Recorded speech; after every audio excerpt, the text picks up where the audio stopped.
What's in a question? Maybe just about everything important. A smart and sharp question should strike up a more engaging conversations. Let's have ourselves a little discussion about brain drain. We're joined by Diane. Good morning. Good morning, Lena. It's what I'm feeling this morning. Brain drain.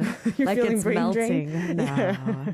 It's a phenomenon to be talked about in detail. Right. So for our listeners who may be unfamiliar, perk up your ears. What's our question of the day once more? All right, question. Why is South Korea draining their brains? Why are we losing our brains? As the late Samsung chairman Lee Gun-hee said, one genius feeds 100,000 people. So it's important concept that we keep our geniuses in the country. But it seems like our society is stingy in fostering gifted people these days. Rather than nurturing the exceptionally gifted, the country is focusing on raising the overall score of the people. Right. So up everyone's livelihood. So, I mean, there's not an unlimited set of resources out there. So they got to focus. And what their focus has been is kind of leveling out everybody as opposed to focusing on the top tier. So in line with the population decline we discussed yesterday, this is a really important point. The number of those who are considered talented and gifted is also on a downward trend. They're either leaving the country for a better standard of living, better work perks, better treatment too. Right. The number of gifted people is decreasing at the same rate as the population is declining. According to Statistics Korea, as of 2021, the number of gifted students enrolled in talented schools and gifted education centers nationwide was slightly above 79,000. When compared to over 118,000 in 2012, about 40,000 people decreased in 10 years. Okay. The average competition ratio of 8 gifted schools nationwide in last year was about 13.7 to 1, which is a 25% decrease compared to 8 to 1 back in 2016.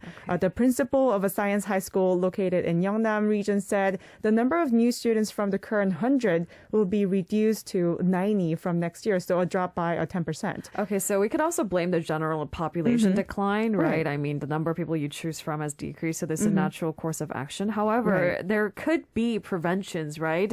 This is an important problem to address because a crisis of gifted talents in Korea will become a crisis for science and engineering development in just a few years. Right. So let's take a look at one example of Mr. C. Mr. C got into MIT with a full scholarship only after getting rejected from Seoul National University, which is the #1 school in South Korea. It's probably worth looking at then what was the reason for SNU's decision to reject this obviously young talent who's smart enough to get into MIT, arguably. Right. Maybe even a better school? Yeah, the reason lies in our entrance exam system that kills the gifted people. So Mr. C is a medalist at the International Science Olympiad, but he cannot record it in his student life record, nor mention this in his personal statement. Rather, the moment you write it, you'll be penalized for disclosure of award records outside of the school. So because he likes science and was preparing for the Science Olympiad, Mr. C's grades were relatively low. But despite his proven giftedness as a medalist at the international competition, Mr. C could not pass the threshold of the Korean entrance exam for a child with a high average. However, MIT saw only gifted person in the field of science and took Mr. C. The physics teacher at the gifted school regretted that such a case is the current state of South Korea's gifted education. It's lacking and it's falling short, and it's going to result in not enough people staying in the workforce in South Korea. On top of that, South Korea is even falling behind in the international competitions too. Right. South Korea's grades are either stagnant or declining at the International Mathematical and Science Olympiad. Until 2017, the Korean high school delegation, which was ranked in the top 5 in most international Olympiads fields, such as first place in mathematics, first in physics, and 5th in biology, has slightly decreased to 7th in mathematics, 3rd in physics, and 8th in biology from 2018.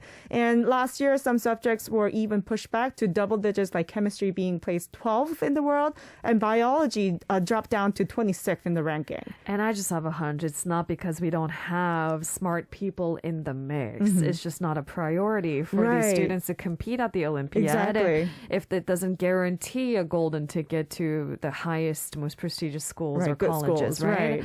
Moreover, the experts predict that both the quantitative and qualitative crisis of gifted students in Korea is expected to intensify further in the near future because we don't really have a solution to tackle this, huh? Right. This is because the second low birth rate shock is coming from 2017. Okay. The number of births nationwide remained at 400,000 for 14 years from 2002 to 2016, but dropped to 300,000 in 2017 and then to 200,000 in 2021. If we consider that the top 1% of the IQ of the born population are talented students, it means that there were about 4,000 gifted students every year until 2016.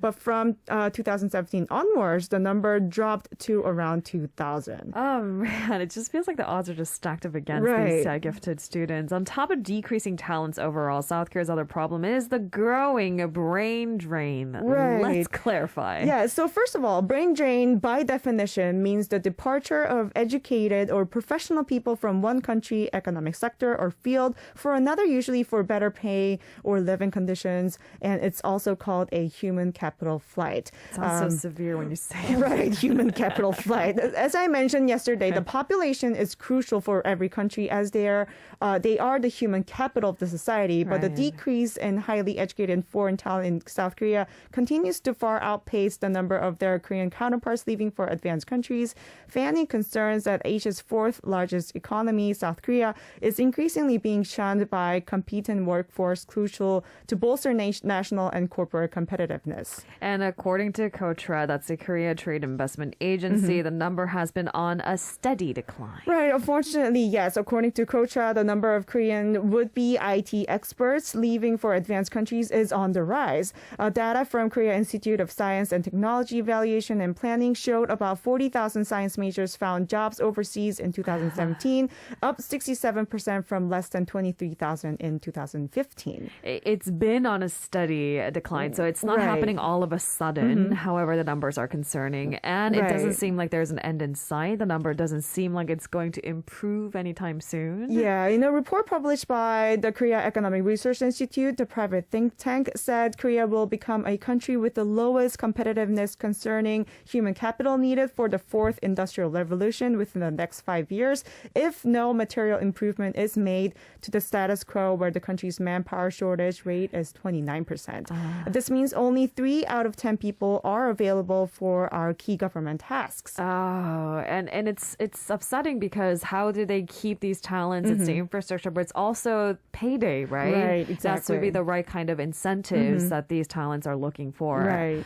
It's a bigger concern because China is catching up quickly when it comes to the IT sector. This is a serious problem the country needs to address in a timely fashion. Right. So China is attracting Korean talents from various fields, including semiconductors, electronics, automobiles, shipbuilding, aviation, and even cosmetics, where currently South Korea have a relatively higher advantage.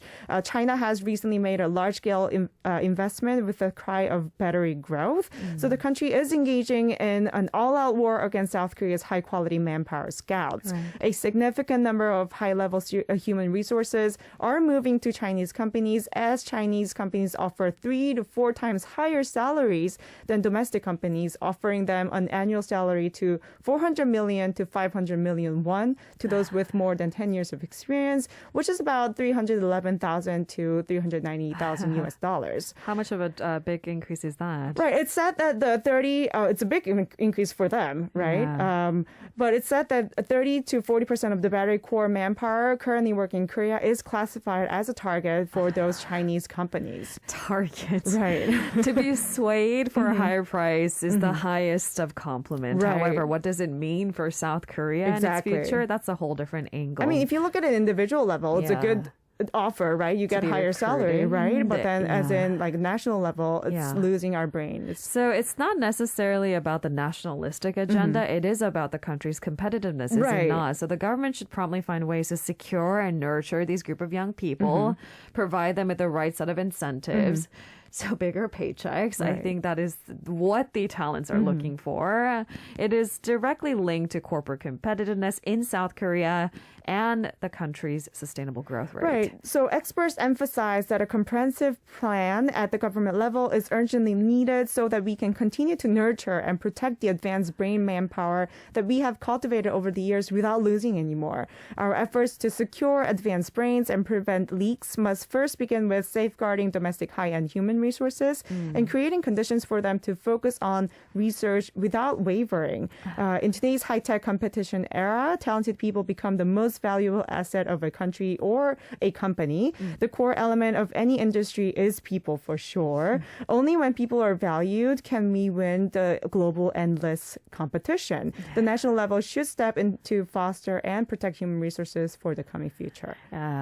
We can't overhaul our education system overnight, but where there is a red flag, you should address it. And this is a blaring one. If talented students don't have a space in our highest education system, I feel like there has to be a way to address that in a much more timely fashion. Exactly. There are outliers to be addressed as an outlier. Right. If they're super smart. If they're super smart. Thank you, Diane, for today's question unboxing. I'll see you again tomorrow. I'll see you tomorrow. We have our Tuesdays for Tomorrow segment coming up with Cho next.